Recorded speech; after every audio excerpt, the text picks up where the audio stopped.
Hi, okay, so here I am. I don't know if you can hear my neighbors yelling. They do that a lot. I'm going to talk to you about a book series that I read this past year.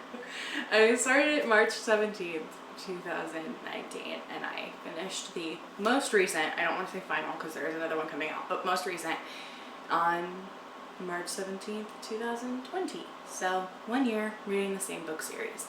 I just want to talk about that because I have a very short attention span and I was really determined to read the books, and I wanted to read all of them. I wanted to get the full scope of the story before I dived into any other parts of the like universe of it. So yeah, here we go. I read the Outlander series, which is a very popular TV show now, mostly because the man who plays Jamie Fraser is probably the most beautiful person I've ever seen in my entire life. But super popular TV show that you can watch on Netflix or Amazon or Stars if you have any of that. Anyway, I watched like the first 2 episodes before deciding to read the book. The TV show had been recommended to me by tons of people who know me and know the kinds of things that I like, and yeah, and so then I watched the first couple of episodes and then I was like, this isn't doing it for me. I need more of this. And so I went to my favorite secondhand bookstore and picked up the first book. So the way I've been doing it is that I would only buy the next book as soon as when I was ready to read it, so I didn't spend all the money on all of the books at once. Let's start at the beginning. These books are so good. They're very, very detailed, so if you're the kind of reader who gets lost in the kind of detail imagery side of things, this might not be for you if you're more into like the action, dialogue, moving the story along. So very, very detailed, but also amazing like world building and imagery and things like that. So let's talk about it. If you have been living under a rock, Outlander is about a woman who, I believe it starts in, it is about a woman in 1945. World War II is over. She was a nurse in, I don't know, on the question mark. Her husband was drafted, so he fought, and they are on a second honeymoon in Scotland, and while there she finds a way to these standing stones that are like a circle of standing stones. There are lots all over the world basically, but she finds her way to these ones, and she sort of like hears something, I don't know, it's like making her feel weird, and she ends up stumbling through these stones and thus through time to right before the Scottish Rebellion in Scotland. And I'm gonna check the date, can't find it. It's like the 1700s. She goes back like 225 years or something. Anyway, that's not important. What's important is that the Scottish uprising is underway. There's like a few years to go, but underway, and she has lost herself in time. I don't want to get into too many of the details. There's 8 books and the details are insane. It spans countries, it spans monarchs, it spans wars, and I don't really want to get into it, but she finds love. Why did I say it like that? Shut up. Okay. She falls in love with a Scottish Highlander named Jamie. Jamie is the aforementioned hottest man I've ever seen in my life. And they start to build a life together, even though their lives are completely different. She's completely different. Obviously, she's not like any of the other women that Jamie has met so far or will meet, because she is from a completely different time. Anyway, so good. I don't want to ruin or spoil anything because this is actually about my journey reading these books, not so much a review of the books, because I feel like these books have been reviewed. Everyone knows that they're good. So if they're good, go read them, okay?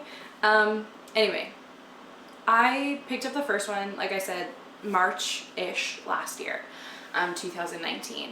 And I picked it up.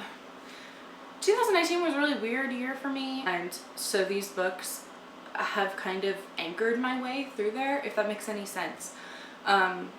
It's really common for people who are grieving, or people with depression like I have, or even people who take antidepressants and mood stabilizers like I do. It's really common for us to have memory loss and have trouble remembering things or feelings or things that we've done.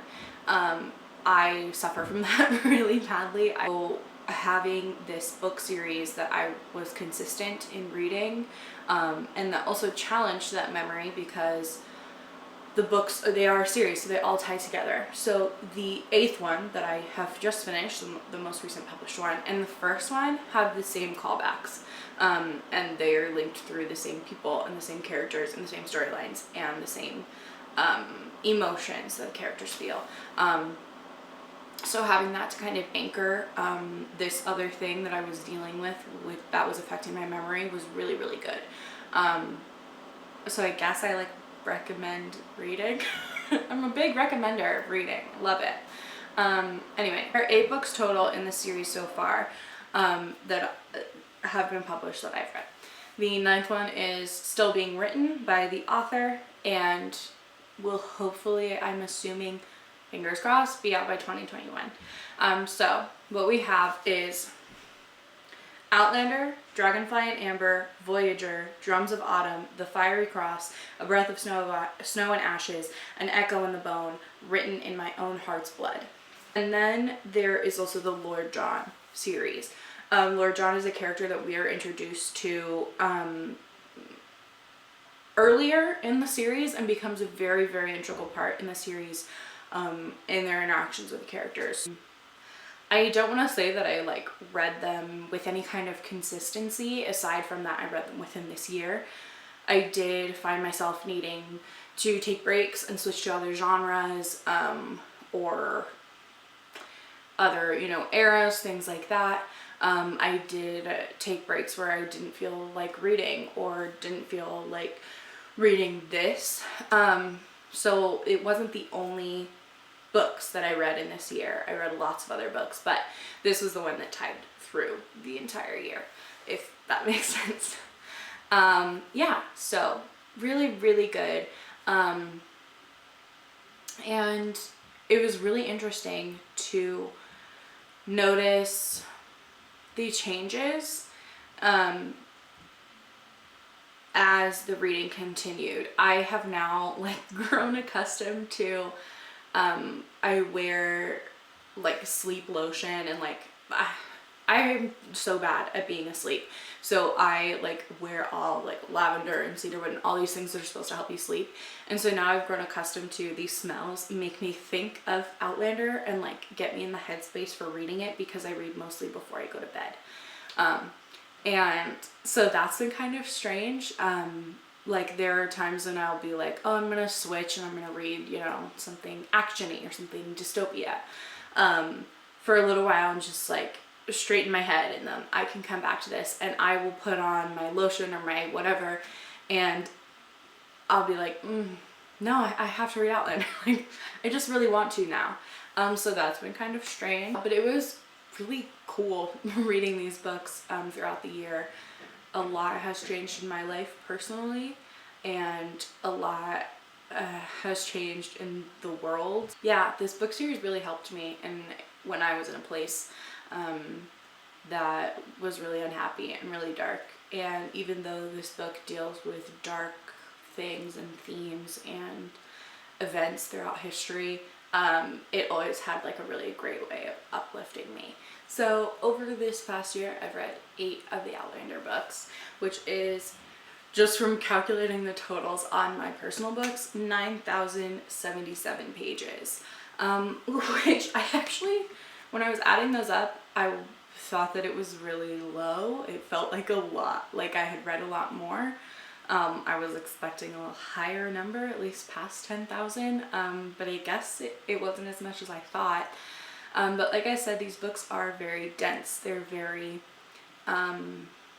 description heavy and very Parts can be hard to read, especially in the historical context of people speaking differently than we're used to speaking, and stories being told differently. Claire, the main character in the series, our like original protagonist, she is a doctor and a nurse, and she takes up that mantle when she's living in the past as well.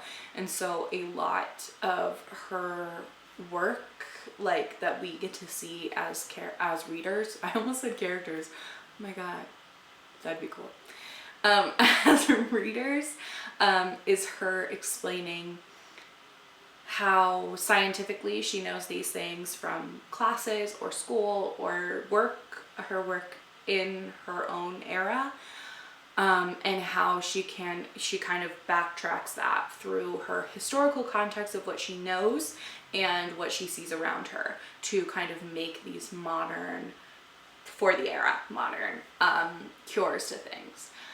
She is just a blast. She's interesting to read and to have the character interact with other people of the time. Jamie is, I'm sure that there are tons of videos talking about Jamie Fraser. He's iconic, he's incredible, he's beautiful. If you have not seen a picture of him, a lot, right?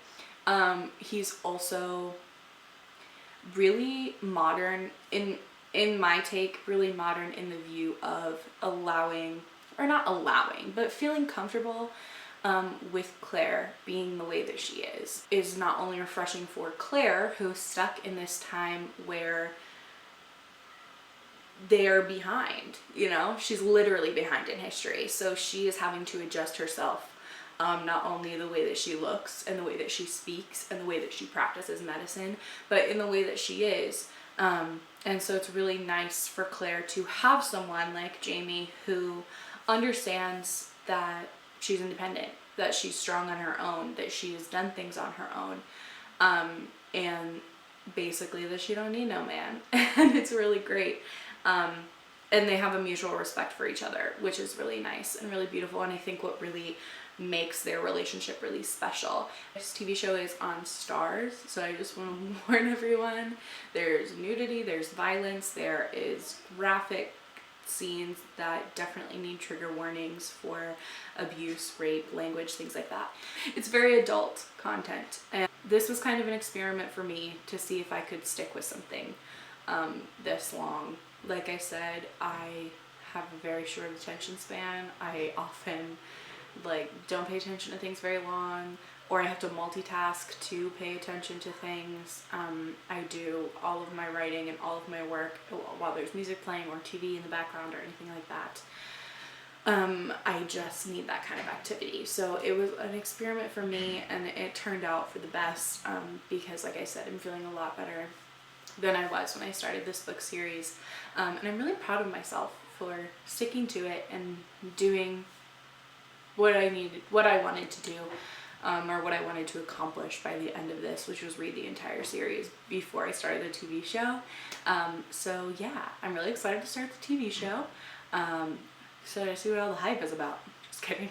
If you guys have any recommendations for a longer series, probably 4 or more books that you really enjoyed reading, that you think that I would enjoy, or if you've been thinking about reading the books but you're kind of intimidated by how many there are, I've recommended these books to so many people and they're like, oh, okay, how many are in the series? And I say, well, there's 8, and the 9th one is going to be coming out relatively soon, again, fingers crossed, and it immediately puts them off of that.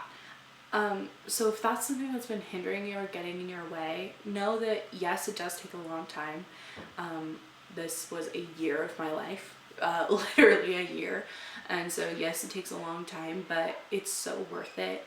Anyway, that's what I wanted to talk about. I set myself a goal. I achieved that goal. I'm really proud of myself. And thank you so much for joining me. And yeah, I will speak to you guys soon. Maybe. I don't know. Okay. Bye.